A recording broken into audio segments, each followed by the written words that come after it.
Have you ever experienced a father-son adventure that brought you closer together? There's something unforgettable about those. Moments when shared challenges turn into laughter, lessons become legacy, and time spent together turns into lifelong memories. Whether it's a wild camping trip, fixing up an old car, or simply getting lost on the road and finding something better than your destination, these adventures have a way of strengthening bonds in ways nothing else can. For me, that moment happened in one of the most spiritually profound places on earth, Madinah.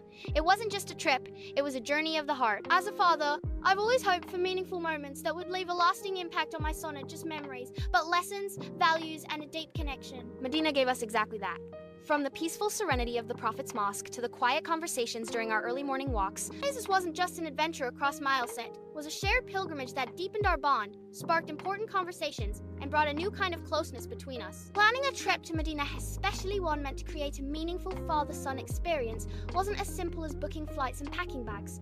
From the start, I faced a few unexpected challenges. First, there were the logistics, coordinating travel dates, securing accommodation close to the Prophet's Mosque, and navigating the visa process took careful planning. I wanted everything to be seamless so we could focus on the experience, not the stress. But with our busy schedules and different expectations of what this trip might be, even agreeing on the timing felt like a small mission of its own. Then came the more personal challenge, how to create an itinerary that would genuinely engage both of us. I knew I would find deep meaning in Medina's history and spiritual atmosphere, but what about my son? At his age, long hours of reflection and quiet prayer could quickly turn into boredom, if not balanced with more engaging, relatable moments. I didn't want this to feel like a forced spiritual obligation. I wanted it to be a bonding experience. So I began looking for ways to blend the sacred with the experiential storytelling about the Prophet's life, visiting historic sites with context that sparked curiosity, and building in moments of lightness, like sharing our favorite meals or journaling together after Fajr,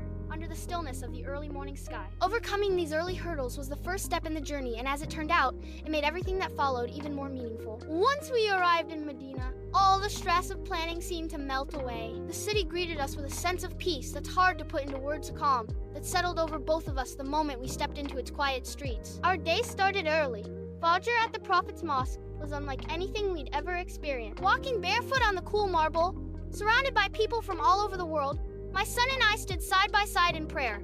In those moments, words weren't necessary. The shared silence and stillness spoke volumes.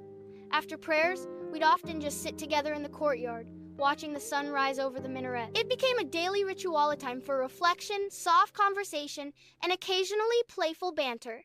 That stillness gave us space to reconnect in a way that day-to-day life rarely allows. We explored Quba Mosque, the first mosque ever built in Islam, and walked the grounds of Mount Uhud, where I told him the story of the historic battle that took place there. His eyes lit up with curiosity as he imagined the events, asked questions, and connected with history in a tangible way. These weren't just tours, they were shared discoveries, turning facts into moments of awe. One unexpected highlight was visiting the Dar al-Madinah Museum. It offered interactive exhibits and storytelling elements that drew my son in more than I anticipated. We found ourselves discussing what life must have been like during the Prophet's time, and even reflecting on how those values apply to our lives today. But it wasn't all solemn reflection. We made sure to enjoy Medina's food scene, hunting down the best local kabsa, sipping fresh juices in shaded cafes, and laughing over who could eat the most steak. These lighter moments were just as sacred reminders that bonding isn't always about big gestures.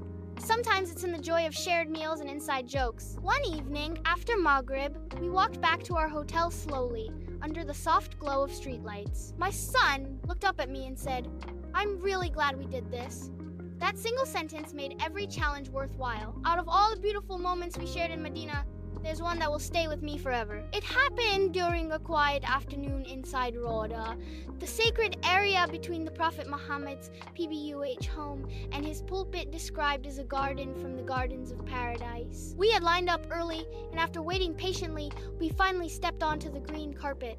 The air felt still, sacred. I could see my son taking it all in his eyes, wide but calm, as if he instinctively understood the weight of where he was standing. We each found a small spot to pray, and when we finished, instead of getting up, he reached over and held my hand. He didn't say anything right away, but his grip said it all. It wasn't just about being in a holy place, it was about being there together. After a moment, he leaned over and whispered, "I don't think I'll ever forget this. Neither will I. That brief exchange, no big speech, no grand gesture was the most powerful moment of the trip. It was the quiet kind of closeness you can't force or plan. It comes when hearts align, when you realize you're not just a parent guiding a child, but two souls walking side by side through something timeless. In that moment, I saw not just my son, but the young man he's becoming curious, grounded, connected to something greater than himself. And I think he saw me not just as a father, but as a companion on this journey of faith, life, and growth. Every father-son relationship is a unique journey, and sometimes all it takes is one shared adventure to create a bond that lasts a lifetime. Have you had a meaningful father-son moment or trip of your own? I'd love to hear about it. Share your story in the comments below, whether it was a cross-country road trip, a weekend fishing escape, or a simple conversation that meant everything. Your experiences might inspire someone else to take that first step toward connection. And if you enjoy stories like this, full of heart, faith, and family, don't forget to subscribe. There's so much more to come. Real moments, meaningful insights, and the kind of content that brings families closer together. Let's keep growing, sharing, and connecting one adventure at a time.